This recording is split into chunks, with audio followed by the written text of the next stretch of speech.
안녕하세요. 파미데일리 신민준 기자입니다. 오늘은 동구바이오 제약에 대해서 다뤄보도록 하겠습니다.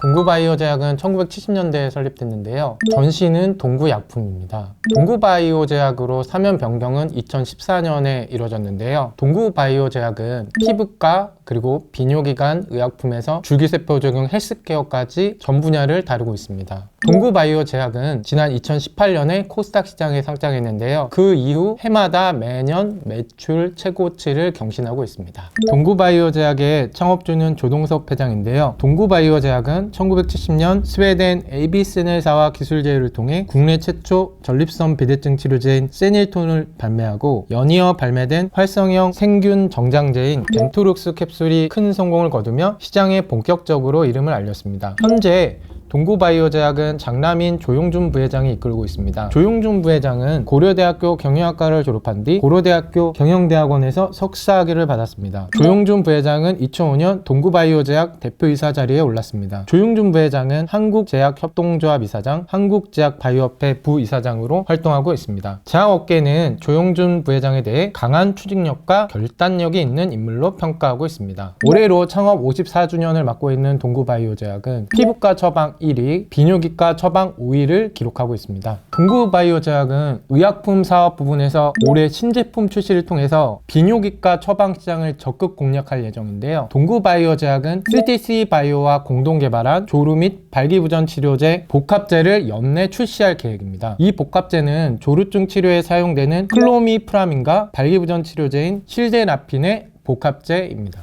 동구바이오 제약은 약 800명의 환자를 대상으로 임상 3상을 진행했는데요. 세계 남성 과학회 자료에 따르면 발기부전 및 조루 환자의 50%는 복합 증상을 겪고 있습니다. 국내 조루 및 발기부전 치료제 시장은 약 2천억 원, 글로벌 치료제 시장은 3조 8천억 원 규모로 추정됩니다. 동구바이오 제약은 동국제약과 신풍제약과 공동 개발한 전립선 비대증 치료 복합제도 연내 선보일 예정입니다. 이 복합제는 두타스트레디드와 타다라필 성분의 복합제인데요. 전립선 크기를 줄여주는 동시에 전립선 비대증으로 인한 배뇨장애 증상을 개선해주는 이중 효과를 통해 단일제보다 우수한 치료 효과를 기대할 수 있습니다. 동국제약은 지난 2020년 7월 식약처로부터 임상 3상 시험 계획을 승인받아 2021년 전국 18개 병원에서 650명 환자 등록을 목표로 임상을 개시했습니다. 전립선 비대증은 나이가 들어감에 따라 전립선 크기가 커져 각종 배뇨 기능에 이상을 주는 질환인데요. 뉴비스트 자료에 따르면 2022년 기준 국내 전립선 비대증 치료제 시장은 약 5천억 원 규모로 추정됩니다. 동구바이오 제약은 비뇨기과 주력 제품 전립선 치료제 유로파 서방정과 전립선 비대증 치료제 유로리드의 판매 증가에도 나섰는데요. 유로파 서방정은 전립선과 요로 평활근에 주로 분포하는 알파1A 수용체와 방광에 많이 분포하는 알파1D 수용체에 선택적으로 작용하는 알파 차단제입니다. 유로파 서방정은 전립선과 요로평 혈근에 선택적으로 작용해 혈관 확장 등에 의한 저혈압, 부정맥 등 심혈관계 관련 부작용에 적은 점이 특징입니다. 유로리드는 최초의 5알파 환원효소 차단제로서 비우된, 즉 어떤 조직이나 기관이 크게 형성돼 크고 두툼해진 상태를 말하는데요. 이를 통해 전립선을 축소시키는 작용을 하며 식세와 관계없이 복용할 수 있습니다. 유로리드는 1일 1회 일정 투여로 편리하게 복용이 가능한데요. 이에 따라서 노인이나 신부전 환자 등은 용량을 조절할 필요가 없습니다. 유로파 처방전과 유로리다는 비뇨기과 주력 제품인데요. 지난 2022년 기준 처방액은 192억 원을 기록했습니다. 유비스트에 따르면 2022년 기준 국내 비뇨기과 처방액 규모는 5,811억 원으로 추정됐습니다. 동구바이오 제약은 바이오텍 투자도 확대하고 있는데요. 동구바이오 제약은 2021년에 설립한 신기술 금융자회사 로프티록 인베스트먼트와 체계적으로 이원화 투자를 진행하고 있습니다. 동구바이오 제약은 전략적 투자 그리고 로프티록 인베스트먼트는 재무적 투자자로 활동하고 있는데요. 고무적인 부분은 동구바이오 제약과 로프티록 인베스트먼트가 투자한 바이오텍들이 성과를 내고 있다는 부분입니다. 동구바이오 제약에 31억 원의 투자를 단행한 D&D 파마텍은 기존 알츠하이머와 파킨슨병 등 퇴행성 뇌질환 치료제에서 더 나아가 당뇨와 비만 등 대사성 질환 치료제, 글루카곤 유사 펩타이드 계열 신약을 중심으로 한 경구용 치료제 개발에 주력하고 있습니다. D&D 파마텍은 지난해 11월 코스닥 상장 예비심사 통과 후 지난 1월 증권신고서를 제출하며 본격적인 공모 절차에 착수했는데요. 로프티록 인베스트먼트가 패스웨이 파트너스와 공동 운영하는 패스웨이 로프티록 글로벌 신기술 조합 1호를 통해 약 50억 원을 투자한 진 에딧은 유전 질환의 원인인 변이 유전자를 치료할 수 있는 크리스퍼 유전자 가위를 체내에 원하는 곳에 정확히 전달하는 물질을 개발했습니다. 진 에딧은 미국 실리콘밸리에 소재한 유전자 치료 개발 기업인데요. 진 에딧은 최근 글로벌 제약사 로스그룹의 제네텍과 함께 자가 면역 질환을 대상으로 한 유전자 치료제 개발 협력으로 최대 8,400억 원 규모의 공동 연구 및 라이선스 계약을 체결했습니다. 동구바이오 제약은 현재 20개 이상 기업에 전략적으로 투자를 진행하고 있으며 투자 기업 수도 꾸준히 확대한다는 계약입니다. 특히 동구바이오 제약은 전체 매출의 4분의 1 정도를 차지하고 있는 위탁 개발 생산과 향후 시너지도 기대하고 있는데요. 동구바이오 제약의 위탁 개발 생산 매출은 2022년 기준 507억 원에 이릅니다. 위탁 개발 생산 매출은 2016년부터 2026년까지 평균 15.2% 성장했습니다. 동구바이오 제약은 중견 제약사인 만큼 자금 여력의 한계가 있어서 전략적 투자를 통해 향후 신규 파이프라인을 확보할 수 있는데요. 해당 바이오텍과 신규 파이프라인 공동 연구 개발 또는 독점 판매 유통권을 통해 부족한 파이프라인을 보완할 수도 있습니다.